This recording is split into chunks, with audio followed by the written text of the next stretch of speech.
It's the 2nd of February. I didn't get a video out on Saturday or Sunday. Apologies. Had a bit of a family weekend, and then yesterday Melissa and I had our 2-year anniversary. 2-year anniversary from the day we met. Cruised around town. We walked from downtown where we live all the way up to 50th and Broadway, and we went and saw Michael Ian Black from Stella, which is basically Melissa's favorite comedian. Really, really good time. The weather was amazing. It was kind of like a hint of spring, because it's for sure going to get colder again, but it was that really beautiful warm day where everybody was smiling on the street. The weather has such a huge impact, I think, on the emotion of the people of New York. When it snows, you can see it on people's faces. The first snow, you see smiles. When the snow and the ice break, and the first smell of spring, and the trees change and they become colorful, and flowers bloom, you can see it in people's faces. I love that. And it's time for a guest appearance from Chalupa. Chalupa! Look, that's you. That's you.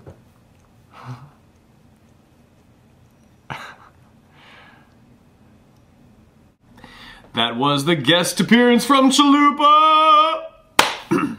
This week on Saturday Night Live, which I love, even when it sucks, I just love that it exists. They had a MacGruber sketch, which was completely infiltrated with product placement by Pepsi, to the point where they overdid it and it became kind of ironic. So you see the product, and he's using the product, and he's referring to the product, and then all of a sudden there's images of the product all over the screen, and ha ha ha, it's so overdone because they're obviously selling out.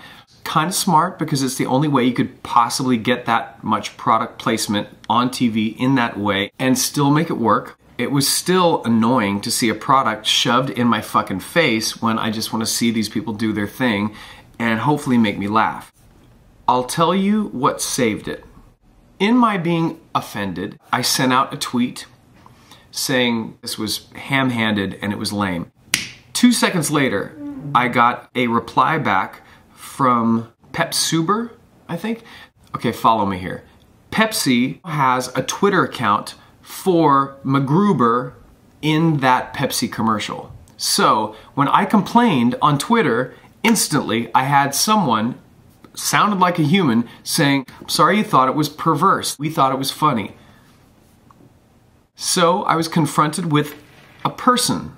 In the world of social media, that's very interesting, because that's never going away. That is only going to keep happening when we as people have a voice. The voice these days is social media. If you make a comment on Facebook, if you make a comment on YouTube, wherever you make a comment, or you make a blog post, or you contribute in some way, this is free speech. Free speech is digital. The only cool thing about Saturday Night Live selling out on that level was the fact that the Twitter account responded to me when I bitched about it. To see what's cool about that? That's how things are going to be in the future, more and more, where we express ourselves on the internet and someone out there hopefully is listening and can address us and say, "I hear you. Here's what we were thinking. Here's a dialogue that I'm opening up for you." That I applaud. That I love. That said, stay the fuck off Saturday Night Live.